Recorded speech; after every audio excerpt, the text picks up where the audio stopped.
لا نبي بعده اللهم صل على سيدنا ومولانا محمد وعلى آل سيدنا ومولانا محمد وبارك وسلم صلاة وسلاما كثيرا كثيرا يا رب صل وسلم دائما أبدا على حبيبك خير الخلق كلهم. أما بعد فأعوذ بالله من الشيطان الرجيم. بسم الله الرحمن الرحيم. لا تحرك به لسانك لتعجل به إن علينا جمعه وقرآنه فإذا قرأناه فاتبع قرآنه ثم إن علينا بيانه. صدق الله العظيم وصدق رسوله النبي الكريم. حضرات علماء کرام، قرائے کرام، عزیز طلباء، معزز حاضرین، السلام علیکم ورحمۃ اللہ وبرکاتہ. آج جامعہ صدیقیہ جو ہمارے فیصل آباد شہر کے تجوید کے مدارس میں سے ایک اہم ترین مدرسہ ہے اور جس سے ہر سال یہاں کے محتمم صاحب کی محنت اور اخلاص سے اور حضرت قاری حفیظ اللہ صاحب کی محنت سے اور ان کے اخلاص سے اور ان کی کوششوں سے کثیر تعداد میں طلباء تجوید پڑھ کے، اور صرف تجوید پڑھ کے نہیں بلکہ تجوید پہ کی اچھی طریقے سے مشق کر کے فارغ ہوتے ہیں. اور اس سال بھی بڑی تعداد طلباء کی تجوید سے فارغ ہو رہی ہے اور حفظ سے بھی ایک بڑی تعداد طلباء کی فارغ ہو رہی ہے. قرآن پاک، قرآن کا معنی ہی پڑھنا ہوتا ہے، اور قرآن پاک کو اللہ تعالیٰ نے کتاب بھی فرمایا ہے اور قرآن بھی فرمایا ہے. کتاب اس چیز کو کہتے ہیں جو لکھی جائے، اور قرآن اسے کہتے ہیں جو پڑھا جائے. دنیا میں جتنی کتابیں بھی لکھی جاتی ہیں اور چھپتی ہیں، ان میں سے سب سے زیادہ چھپنے والی کتاب اور لکھی جانے والی کتاب قرآن پاک. لوگوں نے بڑے بڑے شوق کا اظہار کیا ہے، اور آج بھی صدیوں پرانے قرآن پاک لکھے ہوئے جو لوگوں نے اپنے ہاتھوں سے لکھے ہیں اور بڑے خوبصورت انداز سے لکھے ہیں، وہ قرآن پاک آج تک محفوظ چلتے آ رہے ہیں. تو قرآن پاک لکھنے کے اعتبار سے بھی دنیا کی ساری کتابوں سے بڑھ کے ہے، اور پڑھنے کے اعتبار سے بھی دنیا کی ساری کتابوں سے زیادہ پڑھی جانے والی کتاب ہے.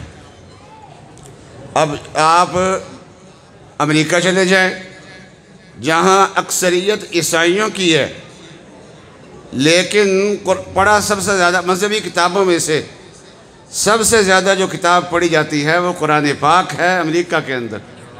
آپ برطانیہ میں چلے جائیں، دنیا کی ساری کتابوں میں عیسائی اکثریتی ملک ہے، یہودی بھی وہاں پر ہیں جو عیسائی عیسیٰ علیہ السلام کا نام لے رہے ہیں. عیسیٰ علیہ السلام پہ انجیل نازل ہوئی ہے، اور یہودی موسیٰ علیہ السلام کا نام لیتے ہیں. موسیٰ علیہ السلام پہ تورات نازل ہوئی ہے جس کا تذکرہ قرآن پاک میں بھی موجود ہے، لیکن ملک ان کا، اکثریت ان کی، لیکن جو کتاب سب سے زیادہ پڑھی جاتی ہے وہ قرآن پاک ہے. ذرا تھوڑی سی یہ فارغ ہونے والے جو نا تھوڑی سی میری طرف توجہ کریں. ابھی تھوڑی دیر میں انشاءاللہ آپ کی دستار بندی ہو جائے گی، زیادہ باتیں نہیں میں کروں گا. نبی اقدس صلی اللہ تمام انبیاء علیہ السلام پہ جو کتابیں نازل ہوئی ہیں تو اللہ تعالیٰ نے الواح کی شکل میں، تختیوں کی شکل میں، صحیفوں کی شکل میں ان کو اپنا کلام دیا ہے. لیکن نبی اقدس صلی اللہ علیہ وسلم پہ جو اللہ کا کلام نازل ہوا ہے وہ جبرائیل علیہ السلام لے کے آتے تھے. اور حضرت جبرائیل علیہ السلام جب وحی لے کے آتے تھے، اس وحی کا ثقل رسول اللہ صلی اللہ علیہ وسلم پہ اتنا ہوتا تھا کہ سخت سردی کے زمانے میں آپ کو پسینہ آ جاتا تھا. اس وحی کا بوجھ تھا. یہ بوجھ تو نبی اقدس صلی اللہ علیہ، آج چھوٹے چھوٹے بچے حفظ کر رہے ہیں اور حافظ بڑھ رہے ہیں، چھوٹے بچے بھی، درمیانی عمر کے لوگ بھی، بڑی عمر کے لوگ بھی قرآن پاک حفظ کر رہے ہیں، اور یہ اللہ تعالیٰ کی کتاب سینے کے اندر محفوظ ہو رہی ہے۔ اور اللہ تعالیٰ بار بار فرما رہے ہیں وَلَقَدْ يَسَّرْنَا الْقُرْآنَ لِلذِّكْرِ، کہ ہم نے ذکر کے لیے، نصیحت کے لیے، یا بطور ذکر کے قرآن پاک کو آسان کر دیا ہے۔ کوئی ہے اس سے کوئی نصیحت حاصل کرنے والا؟ تو حق تعالی شانہ نے قرآن پاک کو آسان کر دیا ہے، اور کتنا آسان کر دیا ہے کہ قرآن عربی زبان میں بلسان عربی مبین، عربی زبان میں قرآن پاک ہے، لیکن عرب کے لوگ تو اس کو پڑھتے ہی ہیں، دوسری زبان کے لوگ جو ہے وہ کسی اور کتاب کو نہیں پڑھ سکتے۔ آج ہم پنجاب کے لوگ ہیں، اور ہمارے کچھ شعراء گزرے ہیں جو پنجابی کے تھے، اور ان کا کلام بھی ہے، حضرت سلطان باہو کا کلام بھی ہے، خواجہ غلام فرید کا کلام بھی ہے، کوٹ مٹھن والے جو ہیں، یہ ان کے کلام آج ہم پڑھنا چاہیں تو ان کے کلام باوجود ہمارے پنجابی ہونے کے، ہم ان سے ان کا کلام پڑھا نہیں جاتا، پڑھا جائے تو سمجھا نہیں جاتا۔ لیکن قرآن پاک فصیح عربی زبان میں ہے، عرب کے لوگ پڑھتے ہیں، وہ تو پڑھتے ہی ہیں، ان کی تو مادری زبان ہے عربی زبان، لیکن ہم نے تو کبھی عربی پڑھی ہی نہیں ہے۔ یہاں کے ان بچوں نے جو قرآن پاک حفظ کرنے، علماء کرام تو عربی پڑھنے والے ہیں، لیکن اللہ تعالیٰ نے صرف عربیوں کے لیے قرآن پاک کو آسان نہیں کیا، بلکہ ہم جیسے اجمی لوگ جو ہیں ان کے لیے بھی اللہ تبارک و تعالیٰ نے قرآن کو آسان کر دیا ہے۔ بلکہ آج تو عربوں سے زیادہ قرآن پاک آسان ہے، اس لیے کہ اتنے حافظ تو جتنے ہمارے ملک میں تیار ہو رہے ہیں، اتنے حافظ تو آج سعودی عرب میں بھی ابھی تیار نہیں ہو رہے، اتنی بڑی تعداد ان کی بھی نہیں ہے۔ اور آج قرآن پاک کا ایک لہجہ ہے، قرآن پاک پڑھنے کا ایک انداز ہے، قرآن پاک کے حروف کے مخارج ہیں، قرآن پاک کے حروف کے صفات ہیں۔ عرب پڑھے گا تو انہی مخارج سے پڑھے گا، انہی صفات سے پڑھے گا۔ آج فیصل آباد کا ایک قاری جو ہے وہ قرآن پاک پڑھے گا تو انہی مخارج کے ساتھ پڑھے گا، انہی صفات کے ساتھ پڑھے گا۔ تو آج عربی قرآن پاک پڑھ رہے ہیں، ان کو اللہ تبارک و تعالیٰ نے عربی لہجہ عطا فرمایا ہے، لیکن آج پاکستان میں، ہندوستان کے جو قراء ہیں وہ کم نہیں ہیں، وہ بھی بہترین قرآن پاک پڑھ رہے ہیں۔ تو قرآن پاک اللہ تعالیٰ نے آسان کر دیا ہے۔ یہ آسانی کہاں سے آ گئی؟ یہ قرآن پاک کی آسانی نبی اقدس صلی اللہ علیہ وسلم نے اس کی مشقت برداشت کی ہے، آج یہ قرآن ہمارے لیے آسان ہو گیا ہے۔ آج ایک قاری صاحب اگر قرآن پاک پڑھتے ہیں، یہ بچے سارے اب قاری بن چکے ہیں، ادھر بھی میرے سامنے قاری صاحبان بیٹھے ہوئے ہیں، ادھر بھی قاری صاحبان بیٹھے ہوئے ہیں، یہ عجمی ماں کے بیٹے ہیں، عربی ماں کے بیٹے نہیں ہیں، لیکن قرآن پاک آج پڑھ رہے ہیں۔ تو ان کو سمجھ لینا چاہیے کہ آج جو ہم قرآن پاک پڑھ رہے ہیں یہ نبی اقدس صلی اللہ علیہ وسلم کا صدقہ اور طفیل ہے۔ آپ نے مشقت برداشت کی ہے، اور آپ کی مشقت برداشت کرنے کے بعد پھر ہمارے لیے آسانیاں پیدا ہو گئی ہیں۔ آپ نے دیکھا ہوگا بجلی گرم ہوتی ہے، ہمارے کمرے میں جو ایئر کنڈیشن لگا ہوا ہوتا ہے اس میں وہ بجلی آ رہی ہوتی ہے، اور یہ جب یہ چل رہا ہوتا ہے تو اس کے اندر سے باہر کی جانب کو گرم ہوا نکل رہی ہوتی ہے، اور اس کو ہاتھ لگا کے دیکھیں تو آپ کو تپا ہوا محسوس ہوگا۔ ونڈو اے سی کو اگر آپ دیکھیں یا آؤٹر کو باہر دیکھیں تو آپ کو تپا ہوا محسوس ہوگا، لیکن اس کی ہوا جو اندر جا رہی ہے نا، اس کی وجہ سے کمرہ ٹھنڈا ہو رہا ہے، کمرے والوں کو آسانی مل رہی ہے۔ تو ایئر کنڈیشن جو ہے وہ خود گرمی برداشت کرتا ہے، لیکن دوسروں کے لیے آسانیاں پیدا کر دیتا ہے۔ نبی اقدس صلی اللہ علیہ وسلم نے وحی کا ثقل برداشت کیا سخت گرمی کے زمانے میں۔ جبرائیل علیہ السلام وحی لا رہے ہیں، اور نبی اقدس صلی اللہ علیہ اور حضرت صلی اللہ علیہ وسلم کو قرآن پاک کی نئی آیات سنا رہے ہیں، اور نبی اقدس صلی اللہ علیہ وسلم ایک طرف آیات سن رہے ہیں اور دوسری طرف ساتھ ساتھ آیات کو پڑھ بھی رہے ہیں۔ اور جب دو کام اکٹھے کیا جائیں، ادھر سے سنا جائے ساتھ ساتھ پڑھا جائے، تو طبیعت میں ایک الجھن پیدا ہوتی ہے، ایک مشقت ہوتی ہے۔ تو رسول اللہ صلی اللہ علیہ وسلم وحی کی مشقت الگ برداشت کر رہے تھے، اور اس کے ساتھ ساتھ آپ قرآن پاک کی آیت کو اپنی زبان سے بھی پڑھتے تھے۔ زبان سے کیوں پڑھتے تھے؟ کہ کہیں ایسا نہ ہو کہ جبرائیل علیہ السلام آیات سنا کے چلے جائیں اور بعد میں مجھے اس کا کوئی حصہ بھول جائے۔ اس کو یاد رکھنے کے لیے ایسا کر رہے تھے، لیکن اللہ تبارک و تعالی نبی اقدس صلی اللہ علیہ وسلم کی اس مشقت کو گوارا نہیں فرما رہے تھے، منع فرما دیا، فرمایا لا تحرک بہ لسانک لتعجل بہ، جلدی جلدی قرآن پاک کو یاد کرنے کے لیے آپ اپنی زبان کو حرکت نہ دیں، بلکہ جبرائیل علیہ السلام جب وحی نازل کر رہے ہوں آپ صرف وحی کو سنیں اور آپ اس کی طرف صرف اس کو لینے میں توجہ کریں، اپنی زبان سے اس کو ساتھ نہ پڑھیں۔ لا تحرک بہ لسانک لتعجل بہ۔ بس سوال یہ ہے کہ یہ قرآن پاک یاد کیسے رہے گا، اور پھر یہ قرآن پاک بعد میں پڑھنا کیسے ہے اگر ساتھ ساتھ نہ پڑھا تو اللہ نے فرمایا کہ یہ ذمہ داریاں ساری ہماری ہیں۔ ان علینا جمعہ، کہ اس قرآن پاک کو آپ کے سینے میں محفوظ کرنا یہ ہمارا کام ہے۔ آپ فکر نہ کریں، جبرائیل علیہ السلام سنا کے چلے جائیں گے اور وہ قرآن پاک آپ کے سینے کے اندر محفوظ رہے گا۔ اللہ تعالیٰ نے یہ ذمہ داری اٹھا لی، ان علینا جمع، آپ کے سینے کے اندر محفوظ کرنا ہمارا کام ہے، وقرآن، اور اس کو پھر آپ کی زبان سے پڑھوانا یہ بھی ہمارا کام ہے۔ تو یہ سب سے پہلے کس کے سینے میں قرآن پاک محفوظ ہوا ہے؟ رسول اللہ صلی اللہ علیہ وسلم کے سینے میں قرآن پاک محفوظ ہوا ہے۔ یہ دنیا کی جتنی بھی کتابیں ہیں وہ ہمیشہ محفوظ رہی ہیں لکھنے کے باوجود بھی وہ محفوظ نہیں ہیں، اور قرآن پاک لکھ کے بھی محفوظ ہے اور سینوں میں بھی محفوظ ہے۔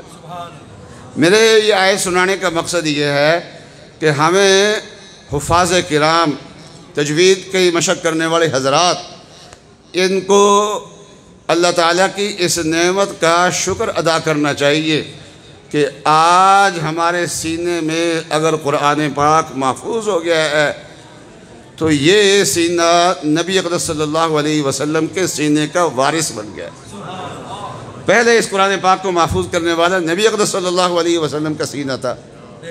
ہمارا سینہ جو ہے وہ حضرت ابوبکر صدیق کے سینے کا وارث بن چکا ہے۔ ہمارا سینہ جو ہے وہ حضرت عمر رضی اللہ تعالیٰ عنہ کے سینے کا وارث بن چکا ہے، اور ہمارا سینہ جو ہے وہ حضرت عثمان رضی اللہ تعالیٰ عنہ کے سینے کا وارث ہے۔ یہ تکبیر، عظمت قرآن، شان صدیق اکبر، شان فاروق اعظم، شان عثمان غنی، شان حیدر کرار۔ یہ قرآن پاک اللہ تعالیٰ کا کلام ہے، اس کی اپنی ایک شان ہے، لیکن جب اس کو صاحب ایمان پڑھتا ہے، جس کا دل صاف ہو چکا ہوتا ہے، وہ صدیق اکبر جب اس کو پڑھتا ہے، پھر اس کی شان یہ ہوتی ہے کہ اس کو سننے کے لیے مشرکین کے گھر کے بچے بھی سننے کے لیے آتے ہیں، ان کی اولادیں بھی سننے کے لیے آ رہی ہوتی ہے۔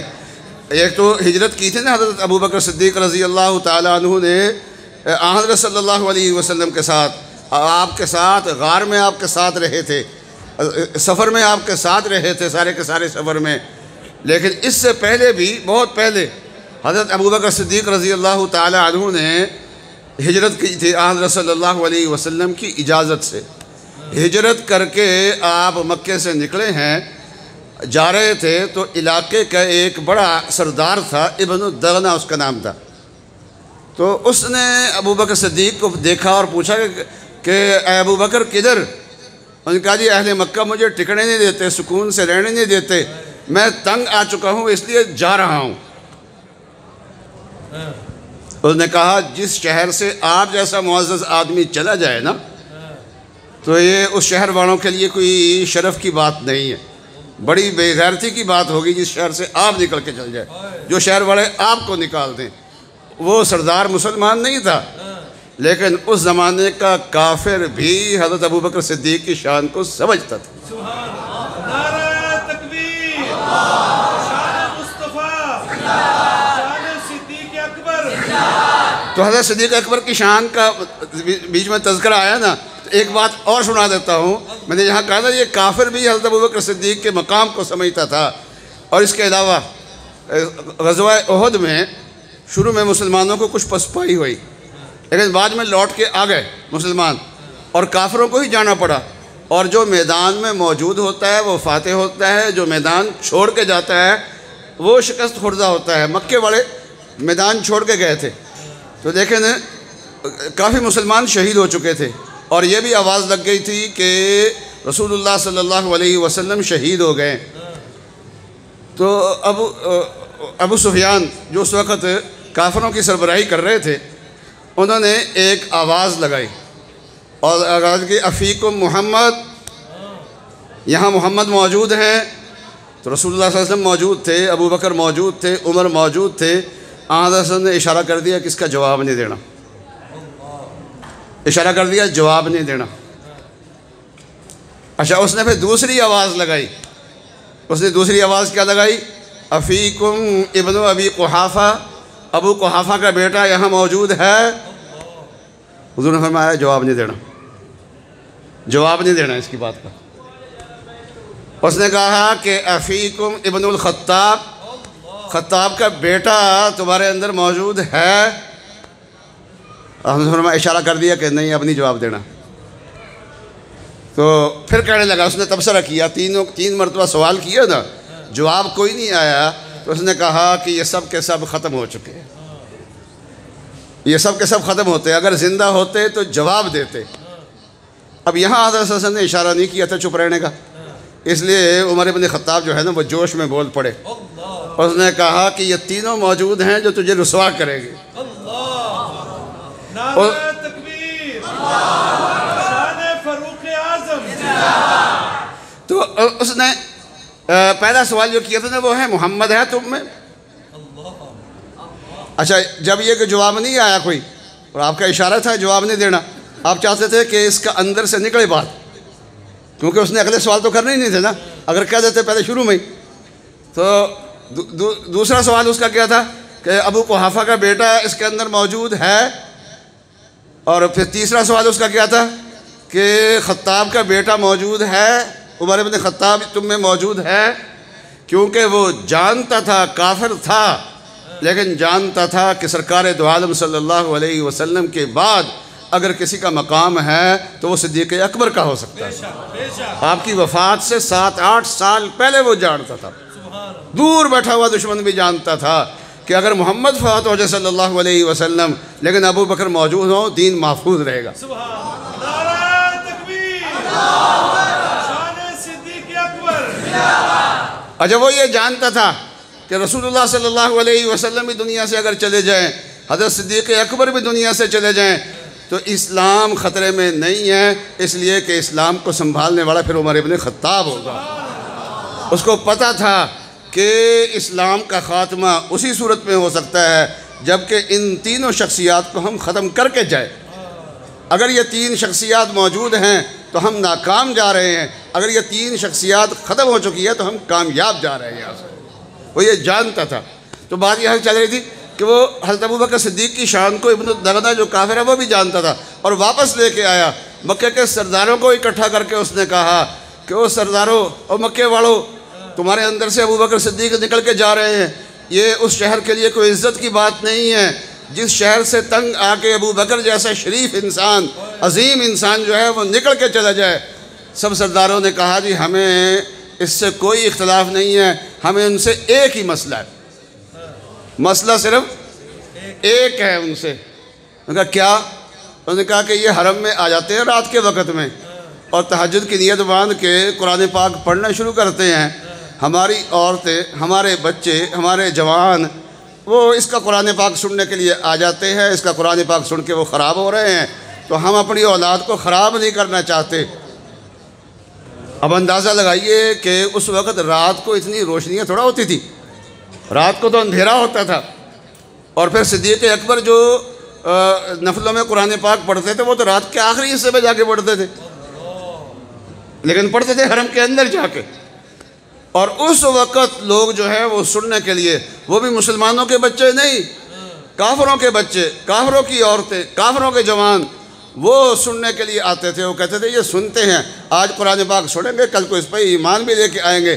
ہمارے لیے مسئلہ ان کی تلاوت ہے، اصل میں قرآن پاک کی تلاوت ہمارے لیے اصل مسئلہ ہے، تو اس کا حل کر دو.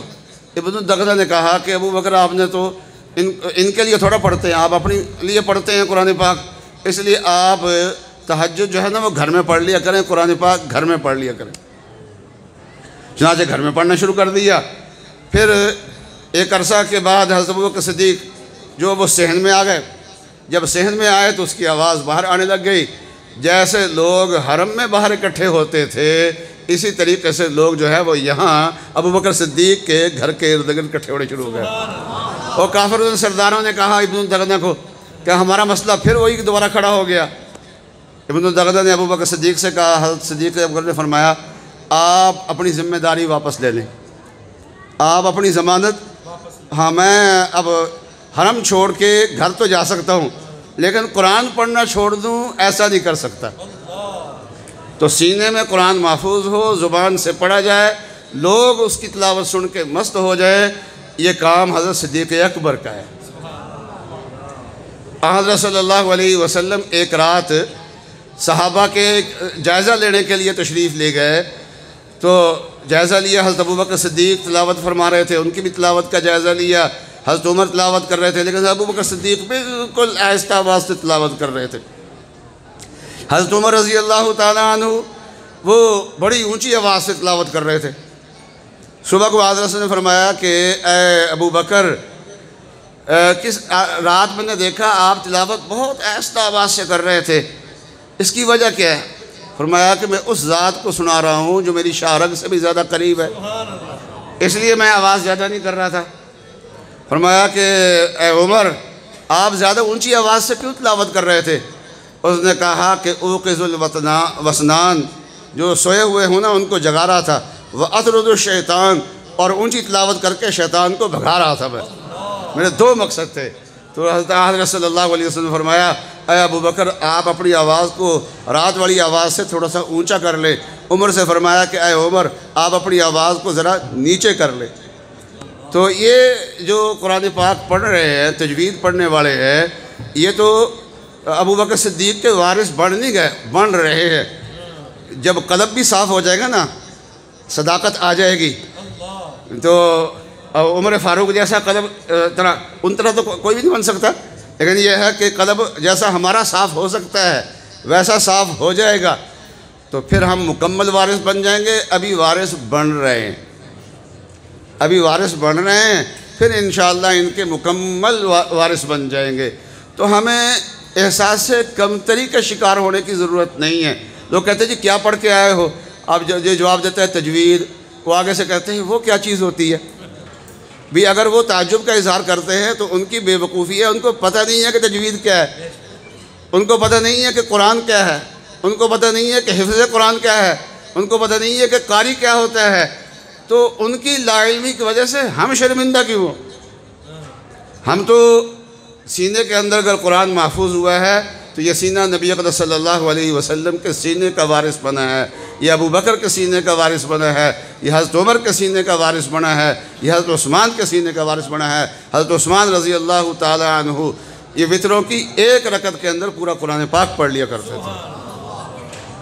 حضرت علی رضی اللہ تعالی عنہ کے سینوں کا وارث بنے ہیں، اور یہ پڑھنے کے اندر بھی صحابہ اکرام کے وارث بنے ہیں. ابھی رمضان آئے گا انشاءاللہ بہاریں لگیں گی. حافظ اصل میں وہ ہے جو رمضان میں بہار لگائے. حضرت صلی اللہ علیہ وسلم نے فرمایا دل میں ایمان ہو، زبان پہ قرآن ہو. دل میں ایمان ہو اور زبان پہ قرآن ہو. فرمایا کہ یہ وہ مومن ہے، اس مومن کی مثال ایسی ہے جیسا کہ نارنگی ہوتی ہے، یا آج کل کنو سمجھ لیجئے کہ یہ کھانے کے اعتبار سے، ذائقے کے اعتبار سے بھی اچھا ہے اور خوشبو کے اعتبار سے بھی اچھا ہے. جو کھاتا ہے اس کو تو مزہ آ رہا ہے، جو نہیں بھی کھا رہا ہے اس کے چھیلنے کا اثر، اس کو دیکھنے کا اثر اس کے دیکھنے والوں پر بھی، پاس بیٹھنے والوں پر بھی پڑتا ہے۔ تو اور فرمایا کہ دل میں ایمان نہ ہو، زبان میں قرآن ہو۔ دل میں ایمان نہ ہو، زبان پہ قرآن ہو، تو نبی اکرم صلی اللہ علیہ وسلم نے فرمایا کہ یہ منافق آدمی ہے۔ اس منافق کی مثال ایسی ہے جیسے نیاز بو ہوتی ہے، اس کا مہک تو دور دور تک جاتا ہے، لیکن جب اس کو کھائیں تو منہ کڑوا ہو جاتا ہے۔ اور فرمایا دل میں ایمان ہو اور قرآن بھی دل میں ہو، زبان پہ نہ آئے۔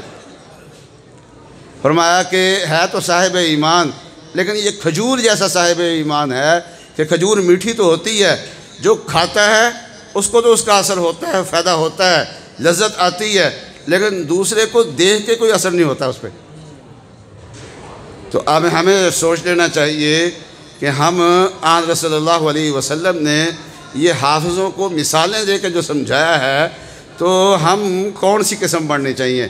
ہم صاحب ایمان بھی ہونا چاہیے، اور قرآن ہمارے سینے کے اندر بھی ہونا چاہیے، قرآن ہماری زبان کے اوپر بھی ہونا چاہیے۔ تو اللہ تعالیٰ آپ حضرات کو قبول فرمائیں، آپ جہاں جہاں جائیں رونقیں لگے، آپ کے گھر میں بہار لگے، آپ کے محلے میں بہار لگے، آپ کی مسجد میں بہار لگے۔